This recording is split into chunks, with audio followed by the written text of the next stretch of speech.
hijos por la promesa. Demos solo a Cristo nuestro galardón, hasta que su obra terminada esté. El justo vivirá por fe.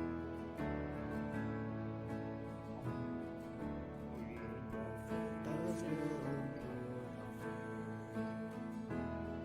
el Mesías, la anciana aparición, quien en muerte y pecado es. ¿Cómo están, queridos amigos? Dios los bendiga a todos ustedes. Les saluda a su hermano en Cristo, el hermano Luis Lisboa, desde Montevideo, Uruguay. Desde Uruguay para el mundo, en su programa Caminando con Dios, la hora de la reforma, junto a nuestro querido hermano, el pastor Arévalo, desde California, Estados Unidos, para compartirnos la palabra de Dios. Estamos aprendiendo. Martes y jueves estamos aprendiendo la palabra de nuestro Dios. Y ustedes son nuestros invitados. Tú que habitas al amparo del Altísimo, que vives a la sombra del Omnipotente, di al Señor, refugio mío, alcázar mío, Dios mío, confío en ti. Él te librará de la red del cazador. Pueden compartir.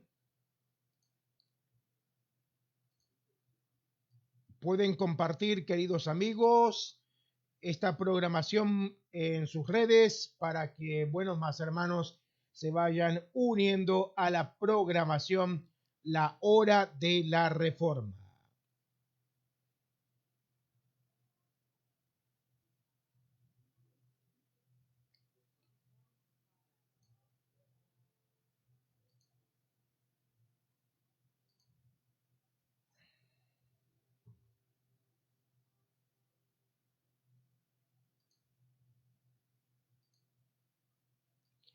Pastor César, Dios te bendiga. Bienvenido una vez más a la programación La Hora de la Reforma. Y bueno, continuamos entonces aprendiendo de la palabra de Dios. Dios te bendiga, querido pastor. ¿Cómo es, hermano? Un saludo a usted también y a todos los hermanos que están sintonizando, están en línea, y a los que van a agregarse, y también a los que después que termina el programa lo van a ver por el video, por este milagro de la internet, tanto en su página y en la mía.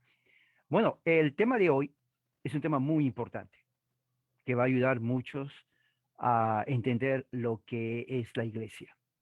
El tema se llama, como puse el título más temprano, la iglesia consiste solamente en personas regeneradas espiritualmente. Esa es la pregunta. En otras palabras, si la composición de la iglesia local constituye solamente los que espiritualmente son regenerados y no otros. Y para esto voy a usar libro de teología sistemática del gran teólogo presbiteriano Charles Hodge, muy bueno, un gran teólogo en la teología reformada, profesor de teología sistemática en la Universidad de Princeton en el siglo XIX, y escribió voluminosas obras en cuanto a ese tema, cantidad. Dentro del tema que tiene que ver con los medios de gracia, los medios de gracia vienen a ser dos en la teología reformada: el bautismo y la cena del Señor. En el bautismo está dividido en dos categorías: el bautismo para adultos y el bautismo de infantes. Ahora, esto es muy importante, porque dentro de la tradición no reformada, que son los evangélicos, pentecostales y demás sectas como Testigos de Jehová, mormones, adventistas y todas las sectas, ellos rechazan de una forma contundente el bautismo de infantes. Sí, todo grupo que no es reformado, como evangélicos en toda la gama de variedad de todas sus sectas sabidas y por haber, los pentecostales lo mismo, son grupos independientes, abiertos. ¿Abierto qué significa? Alguien me pregunta, hermano, ¿qué significa abierto? ¿Que no tienen puerta? Bueno, teológicamente es correcto, que no tienen puerta. O sea, pueden entrar cualquier persona, en serio, y te puedes ir a la hora que quieres, en serio. Yo conocí muchas veces personas que iban con los mormones en la mañana, pero en la tarde iban con la iglesia del pastor pentecostal. Y la pregunta era, ¿cómo es eso que en la mañana con ellos? Y él decía, y lo gracioso que me decía, oh, para tener un mensaje más completo.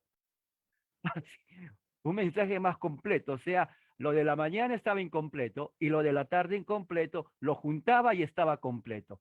O sea, yo no sé quién le enseñó, pero aunque parezca gracioso, mucha gente piensa así. Por eso que van en iglesia y dicen, no, para tenerlo completo. Pero el tema de hoy tiene que ver con el aspecto de, bueno, si la Biblia enseña que el mensaje para el hombre adulto implica un acto de volición, significa que el hombre entiende el mensaje y luego se le hace un llamado y luego que profesa la fe, por eso se llama credo, o sea, creer. Credo significa creer, procede al bautismo, porque ya se arrepintió, creyó, bueno, obviamente bautismo. Los niños no, un niño no entiende eso, por lo tanto, él no va a creer porque no entiende, menos arrepentirse, y ellos concluyen así. Conclusión, no se puede bautizar.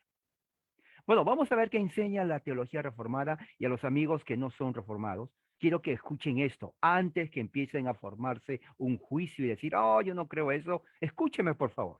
Escúcheme. Escuche. Luego saca su conclusión. Escuche. Una vez que usted escucha, entonces hay una buena comunicación, usted analiza, pero ya puede saber las bases por qué, y específicamente este texto, este tema, si la iglesia visible son solamente aquellos que son regenerados de verdad o no. Bueno, ¿qué es lo que dice la teología reformada? Bueno, una premisa muy importante es que el propósito de Dios, fíjese, para su iglesia visible, es que la congregación local, que son las personas que vemos, ¿no? Cuando usted va a su congregación, usted ve a sus hermanos, al pastor, sea, no sé, 100 miembros, 200 miembros, depende de la cantidad. Usted los conoce, ellos a usted. Bueno, Dios no tiene la intención de que todos ellos sean regenerados. Usted dirá, ¿cómo que no? ¿Cómo que Dios no va a querer que seamos regenerados? Bueno, por eso, déjeme explicar, no se adelante. Número uno, porque el logro de tal resultado en donde, supongamos que su congregación tenga 150, un ejemplo. La idea de pensar que, bueno, ya que son 150 hermanos, bueno, los 150 son regenerados. O sea, la idea de pensar que los 150 que están ahí siempre son regenerados, número uno, eh, es algo imposible. Y eso es un hecho. Ahora, claro, usted no va a ir ahora este domingo y decir, hermano, ¿eres o no eres? O es hermano, con razón ese hermano tenía cara de incrédulo.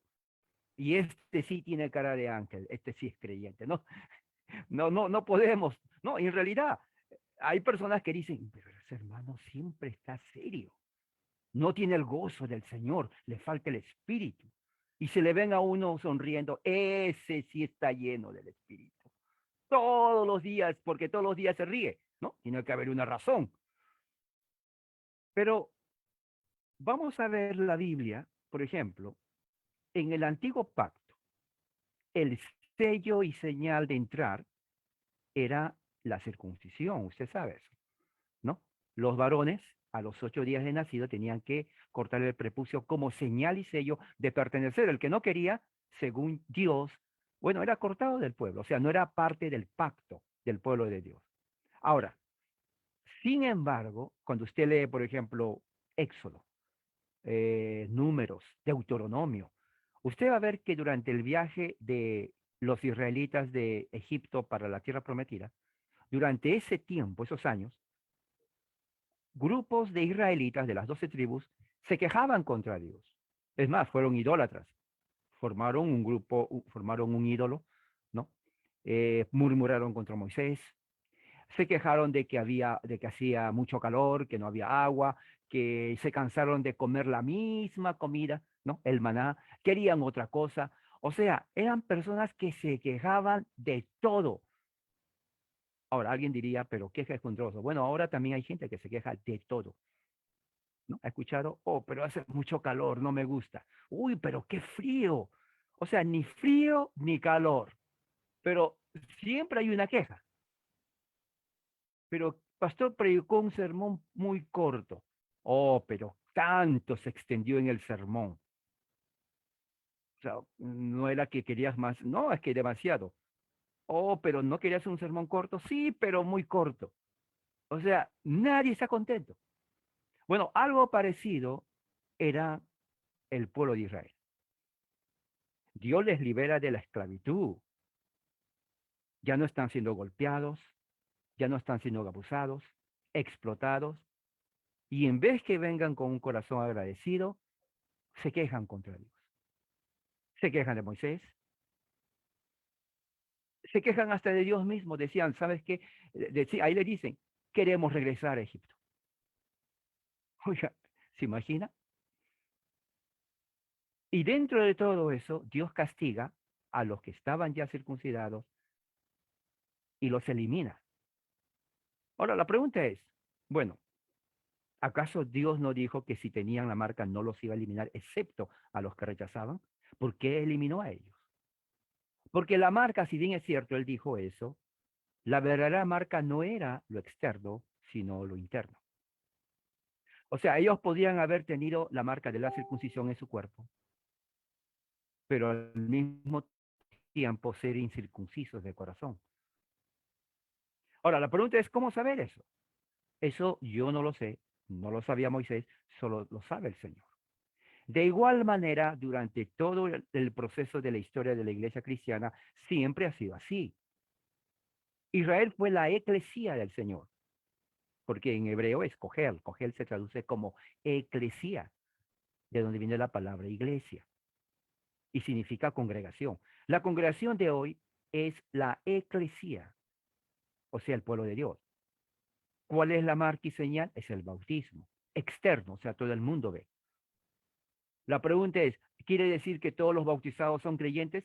Ahora, me voy a enfocar en el aspecto evangélico, no católico, no reformado. Dentro del evangelicalismo se cree que antes de bautizarse, ¿no? Una persona tiene que hacer profesión de fe y ahí está la creencia que el que acepta a Jesucristo por la fe, se arrepiente de sus pecados, hace la oración del pecador, inmediatamente hay un cambio mágico o espiritual que se llama el nuevo nacimiento. Entonces ellos asumen, ¿no? Por eso hay testimonios en Facebook, en todos esos lugares, oh, aceptó al Señor, ya es una nueva criatura. Así dicen, ¿no? Los cantantes, por ejemplo, ¿no? Los cantantes de farándula, que entre los evangélicos les gusta eso. Oh, se convirtió tal cantante. De veras, sí. Aceptó al Señor, ya es nacido de nuevo. O sea, se alegran tanto los evangélicos cuando deportistas, cantantes de farándula, si fue un drogadicto, si fue una bruja, un brujo. O sea, esas personalidades le gusta el evangélico, ¿no? Le gusta y ven, oh, ya se convirtió, siempre utilizan la palabra, ya se convirtió, y ponen en Facebook 500,000 amén con el dedito para arriba. Contentos los evangélicos, es como que les causa, qué bonito, cuanto más perverso y pervertido fue en el mundo, más aleluyas. O sea, el que no fue tan perverso, bueno, sí, estuvo tranquilo. Pero si viene uno que fue satanista, que fue pedófilo, prostituta, drogadicto, lo peor de la sociedad, gloria a Dios, ya se convirtió. O sea, esta es la mentalidad evangélica. La pregunta es, ¿Cómo sabes que se convirtió? ¿Cómo asegurar que una profesión o una repetición de oración cambia la vida de esa persona? Eso nos enseñaron en el evangelicalismo. Eso nos enseña las escrituras. Cuando yo hablo con evangélicos, por ejemplo, me están escuchando, lo primero que me dicen, y seguro usted me va a decir, un momento, como que se está hablando tontera, como que el que no acepta a Cristo no va a ser cambiado. Así me lo dicen. Pero yo les pregunto a usted, ¿usted puede asegurarme 100% que esa persona que repitió la oración de esa persona que le estaba diciendo, ha, ha tenido un cambio espiritual en su corazón en ese momento genial? ¿Puede usted asegurarme que es así? Honestamente, hay dos respuestas. Uno, yo no sé. Claro, porque yo tampoco sé. Pero la otra respuesta, que es la más consciente, es, bueno, por fe. Exacto, por fe. O sea, no hay pruebas que lo es. No existe ninguna prueba. Yo no sé. Hay personas, yo por ejemplo, cuando era evangélico, yo acepté al Señor más de 500,000 veces, porque cada vez que iba a las campañas decía, ¿quién quiere aceptar al Señor? Y yo en mi mente, pues yo quiero asegurarme que acepté bien. Y yo pasaba y pasaba hasta que un día me dice, pero ¿por qué pasa siempre? Bueno, porque invita, yo quiero asegurarme. No, uno es suficiente. Pero mi punto es, ¿cómo sabemos o cómo sabe el pastor? Que dice, hoy día recibieron a 50 personas, almas se salvaron. ¿Cómo sabe que se salvaron? ¿Solamente porque repitió una oración? Antes no había ese método. La Biblia no enseña eso. Eso es invención evangélica, amigo evangélico. Usted tiene que saber eso. Eso es tradición humana. ¿Sabía usted eso? Porque eso no enseña la Biblia, eso lo inventaron. O sea, usted sigue tradición humana también. Así que no es cuando dice, cuando usted quiere señalar a un católico, oiga, esa es tradición, persignarse. Bueno, usted también lo hace pensando y creyendo que repitiendo una oración ya es salvo. En realidad nadie sabe, humanamente hablando, si somos salvos. Una congregación de 150 puede haber algunos de ellos que pueden ser salvos, pero no todos. Eso es evidente. O sea, es imposible que Dios haya querido que en su iglesia visible, recuerde, visible, todos sean en absoluto 100% cambiado. Es imposible eso. Nunca fue así. Número dos, las condiciones por las cuales en ambas dispensaciones, Antiguo y Nuevo Pacto, Dios ha prescrito para la admisión de esta sociedad visible eh, lo que los creyentes que han profesado su fe tengan ciertas calificaciones externas, por ejemplo, que conozcan y que hagan una profesión de fe y obediencia. Ahora, usted dirá, siempre salen con el texto que dice, bueno, por sus frutos le conoceráis. Ok. ¿Qué pasa si yo le muestro a usted una persona que no se emborracha, no toma, no fuma droga, eh, educado, todo el mundo le quiere, buen vecino, padre de familia, etcétera, etcétera? Y al final, cuando le dicen, bueno, señor, usted es un ejemplo a la sociedad. Una pregunta personal. ¿Tiene usted alguna fe religiosa que le guía en la moralidad para hacer bien, para saber lo que es mal, para obedecer? ¿Cuál es su ética moral religiosa? Porque, a ver, de repente a mí me ayuda. Y que él le diga, en realidad yo no creo en Dios. ¿Cómo? Yo no creo en Dios. O sea, ¿usted es ateo? Sí. Bueno, entonces, ¿por qué usted es una persona moralmente, diríamos, casi un santo? Bueno, es que yo necesito creer en Dios para saber qué es malo y qué es bueno. Por ejemplo, robarse, que es malo, a nadie le gusta que le roben su dinero. O sea, no tengo que ir a decir, Señor, ¿tú crees que está bien? No, yo sé que está mal. Ahora, claro, alguien podría decir, bueno, pero él se basa en cristianismo, eso es otro asunto. Pero el asunto es que esta persona no cree en Dios. Si hacemos en que basado en los frutos le conoceréis, bueno, yo puedo decir, bueno, basado en los frutos de este ateo, él es creyente. Mi conclusión es una falacia, porque mi premisa parte de una falacia. No todo el que hace el bien es cristiano. Eso es así. Entonces, si no todo el que hace el bien es cristiano, quiere decir que el que hace el bien puede o no puede ser cristiano. Correcto. Pero concluir, bueno, esa persona hace el bien, debe ser cristiano.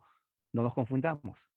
Así que muchas veces ese juicio de que por su fruto lo conoceréis, en la realidad a veces no se aplica. Puede ser lo contrario, una persona que es viciosa, uno le dice, oye, pero tú tienes que creer en Dios. Y le dice, bueno, pero yo soy pastor. ¿Ah? ¿Cómo? Sí, sí, sí, yo conozco toda la Biblia. O yo pensaba que no porque hiciste esto y esto y esto. O sea, muchas veces por su fruto los conoceréis no implica la realidad. Entonces, cuando en la iglesia visible hay cristianos y todos profesan la fe, ellos están haciendo una admisión visible. Por eso que los pastores, uno dice, oh, yo lo vi a ese hermano que profesa la fe, que ora, que lee la Biblia, yo lo veo que da su dinero, yo lo veo que, bueno, es una persona ejemplar, claro. La pregunta es, ¿quiere decir que es creyente y converso solo porque hace eso? Creemos por fe que sí. ¿Por qué cree que Pablo dice, no andamos por vista, sino por fe? Aún Pablo no estaba 100% seguro que todos eran santos, pero él los dice por fe. Esa es la razón de sus 13 cartas. Cuando usted lee la carta de Pablo, usted va a ver exhortaciones a los cristianos. Es más, él no utilizaba el nombre cristiano, a los creyentes y santos en Cristo. Corinto, por ejemplo. Allí había muchas personas que hacían un montón de actividades que estaban en contra de Dios, pero él los llamaba santos. Ahora, la pregunta es, un momento, ¿cómo puedes llamar santos si esa persona era un glotón, estaba con el otro, con la esposa de su papá, y les llama santos? ¿Cómo es eso? Claro, porque Pablo opera bajo el principio, no caminamos por vista, sino por fe. Pero al mismo tiempo indica que en la iglesia visible no todos son regenerados. O sea, usted puede decirle a un hermano, hermano, te extrañé hace un mes que no vienes, dame la mano, estuve orando por ti, o yo también, hermano, gloria al Señor que viene. De repente el hermano, claro, lo llamamos hermano, pero ¿qué si no es regenerado? Cuanto más miembros, las mega iglesias, usted ha escuchado, ¿no? Mega iglesias de 1.000 personas, 5.000, y la gente dice, el evangélico dice, gloria a Dios, porque aquí en mi iglesia, con orgullo, ¿no? Dice, uno dice, ¿cuántos miembros tienes en tu iglesia? Y algunos hermanos humildes de vergüenza, 9, no quieren ni decir el número, pero el otro evangélico orgulloso, yo nomás apenas 13.000, con orgullo, como pensando él que esos 3.000 son realmente, ¿no? Creyentes. ¿Cómo sabe que los 3.000 son creyentes? Tiene eh, rayos X espirituales para ver este corazón es regenerado, este no, este sí. No se sabe, no se sabe. Entonces, creemos por fe que hizo profesión, ok. Pero recuerde los casos que hay en la Biblia, en Hechos. Ese es un caso muy importante de Simón el Mago. Léalo. Él creyó, hizo profesión de fe. Y que dijo Pedro, el que cree, sea bautizado. Se bautizó. Y que dice también Lucas, continuaban en la doctrina de los apóstoles, siguió a los apóstoles. O sea, completó los 3 pasos, diríamos. Creyó, se bautizó, discipulado, pero no fue regenerado. Ahora, la objeción es, un momento, pero ¿acaso no dice que el que cree ya es regenerado? Esa es la promesa. Por eso vuelvo a decir, esa es la promesa. Pero tanto usted y yo no sabemos eso.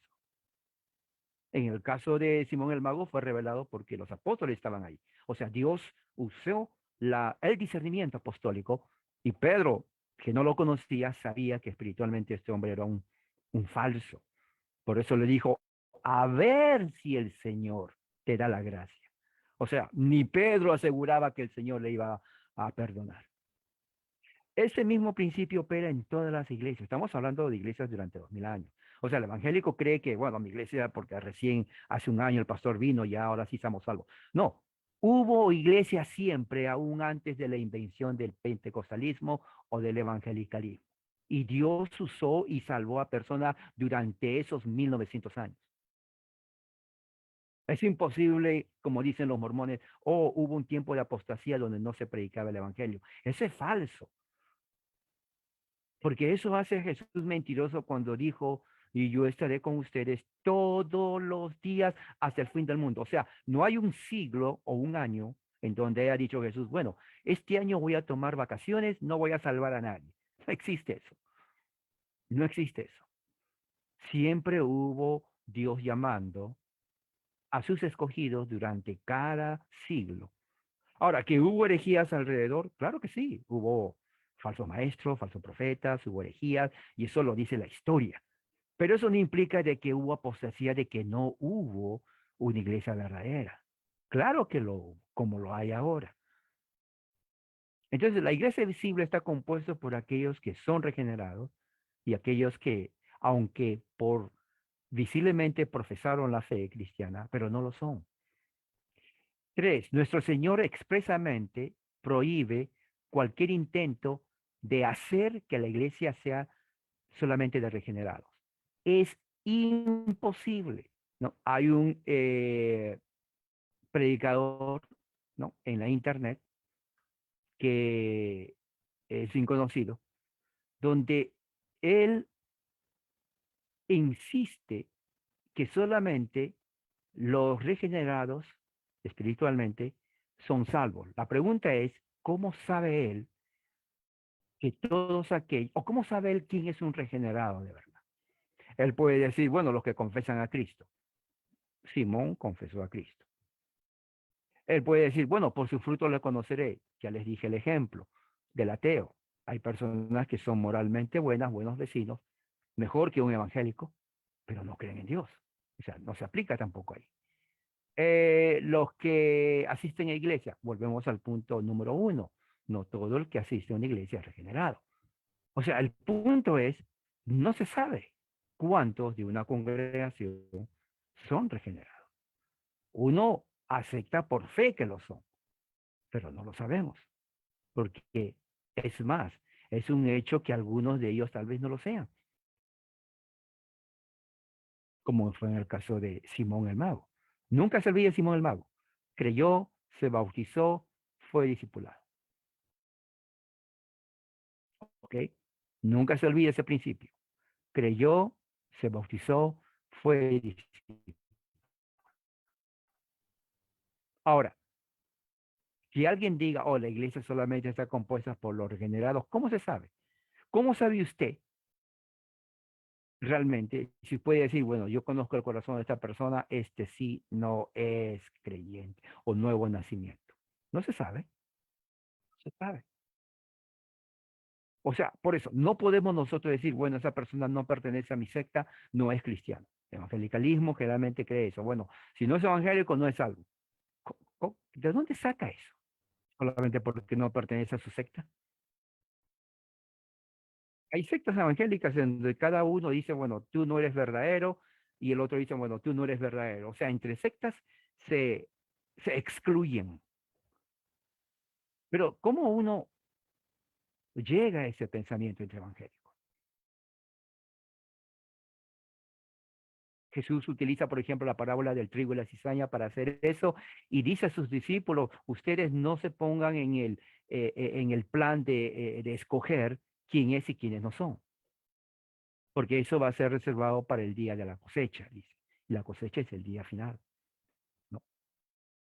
Cristo, por ejemplo, a quien todos los corazones de los hombres son conocidos, a él, admitió a Judas como el número de sus más favoritos discípulos y aún lo hizo un apóstol, pero no fue escogido. Y él lo admitió, lo cual quiere decir de que en una iglesia visible existen aquellos que no son, pero nosotros no lo sabemos. nos dan la mano, compartimos con ellos, tal vez la cena, Judas compartió, son discípulos, Simón el mago, hacen profesión de fe, o sea, hacen todo aquello que aparentemente y visiblemente cualquier creyente haría, pero no lo son. Todos los intentos de hacer una iglesia que consista exclusivamente en regenerados ha fracasado. Por ejemplo, durante el año de la Reforma, el siglo de la Reforma, que es siglo XVI, 1500 hasta 1590, porque ahí apareció Lutero, Calvino, los hugonotes, los presbiterianos, los puritanos, ya estaban apareciendo, los anglicanos, los episcopales, eh, toda Europa eh, recibió la Reforma, el Evangelio, pero fue el siglo en donde hubo más masacres entre cristianos unos a otros en nombre de Cristo. La pregunta es, ¿acaso Cristo no dijo, ámense unos a otros para hacer testimonio a los demás? Pero sin embargo, uno en nombre de Cristo mataba al otro que también creía en el mismo Cristo que él creía. O sea, los dos creían en Cristo, los dos creían en la Trinidad y se masacraron y se mataron. Europa fue derramada con sangre humana de puros cristianos, ya sea protestantes o sean católicos. Uno pensando que el otro era idólatra y el otro pensando que el otro era herético. Uno pensando que servía a Dios en Jesucristo para que su religión no sea pisoteada y el otro pensando también de que por la verdad del Evangelio tengo que morir y hasta defender. Y se peleaban, se peleaban. No, no había debate teológico. Sí, hubo, pero no era eso ahí donde se decidía en el campo de batalla. Y no peleaban tres, peleaban miles. Vea la película de Mel Gibson de Corazón Fuerte, no sé cómo en español lo pueden llamar, ah, Corazón de León, creo que es en español, en inglés es así, Lionheart. Miren el campo de batalla. Así peleaban los cristianos. Es más, en esa película, los que pelearon eran cristianos, porque era Inglaterra, católica, ¿no? Contra los escoceses, ¿no? También cristianos. O sea, esa es la película típica de cómo vemos dos facciones que profesan el nombre de Cristo, salen a matarse unos a otros. Entonces, ¿qué es lo que se está diciendo ahí? Nos está diciendo que la iglesia visible es imposible saber que todos sean regenerados. Que hay, Dios los conoce. Que no hay, Dios los conoce. ¿Lo sabemos nosotros? No lo sabemos. Así, o sea que el concepto de decir, bueno, la iglesia es solamente los regenerados, no tiene sentido. ¿Cómo sabes tú que es regenerado? No se sabe. Inclusive muchos de los que ponen en Facebook, amén, amén, ¿cómo saben que ellos que son regenerados? O sea, no digo que hay que dudar de la salvación, por eso digo, es promesa en Cristo, por fe nos apropiamos. Pero la realidad es que visiblemente no todos son eh, regenerados. Así que voy a dejar esto aquí. Cualquier pregunta o comentario. Adelante, pastor. Interesante el tema de hoy, pastor. La verdad que tocaste un tema bastante ignorado por muchos, ¿no? Y lo digo en el buen sentido de la palabra, ¿no? Digo ignorado porque no es un tema que se toque, es un tema más bien que queda ahí, ¿no? De costado. Pero las personas generalmente juzgan apariencias, juzgan acciones. Es verdad que la Biblia dice que por el fruto, dijo Jesús, conoceremos al árbol. Pero Jesús no se estaba refiriendo específicamente a juzgar a los cristianos, ¿no? eh, específicamente se estaba refiriendo a un caso especial. Ahora, nosotros, por ejemplo, tenemos muchos ateos que se dedican, que son filántropos y son ateos, ¿no? Eso quiere decir Exacto. que hacen buenas obras, porque son filántropos Ajá. y los filántropos son aquellos que se dedican al amor y a dar y brindar y todo eso. Yo conozco amigos, de hecho había un muchacho que eh, estudiaba filosofía, eh, también era dentista, y él hacía misiones, iba a Brasil, a las tribus, y llevaba comestibles, ayudaba a estas aldeas, y el muchacho era un filántropo, pero no era cristiano, más bien era ateo. Exacto. Entonces, una persona de afuera podría decir qué buen católico, qué buen creyente, qué buen hermano, hasta que empezar a hablar de la Biblia, ¿no? Pero Ajá. es que justamente muchas veces el cristiano se confunde. El cristiano, o sea, nosotros los cristianos tenemos una salvación por fe y por Cristo, no por obras. Eso no quiere decir que el cristiano viva una vida inmoral, pero tampoco quiere decir que un cristiano no pueda tener momentos podemos decir así, de a veces un poco más bajo, un poco más alto en la intensidad, en la devoción y todo eso. Como tú decías, y qué buen ejemplo, ¿no? Hay hermanos que tú lo ves y dices, bueno, este no creo que sea cristiano, porque de repente justo lo viste, no lo conoces y justo lo viste en el momento de decadencia de su vida cristiana. Y ya te apresuraste y tomaste un juicio de la única vez que viste al hermano, que justo lo viste en un momento de debilidad. Pero no conocemos el resto de la vida del hermano. Y queremos juzgar y queremos decir, este es cristiano, este no. Acá en Uruguay, o sea, tenemos el espirómetro, pero el espirómetro es para medir el alcohol. Pero algunos creo que tienen algún espirómetro para medir el espíritu, ¿no? A ver, vení, hermano, vamos a ver qué cantidad de espíritu tienes. A ver si tenemos el 50, 60, 70% Ya, de espíritu. Pero qué tema interesante ya. el de hoy, ¿no? Cuántos hermanos que de repente parecen piadosos porque se comportan como un piadoso, pero no son piadosos. Porque Tranquilo. incluso, pastor, la bondad, ¿no? La bondad es algo un poco subjetivo porque yo puedo hacer buenas acciones, pero ¿por qué las hago?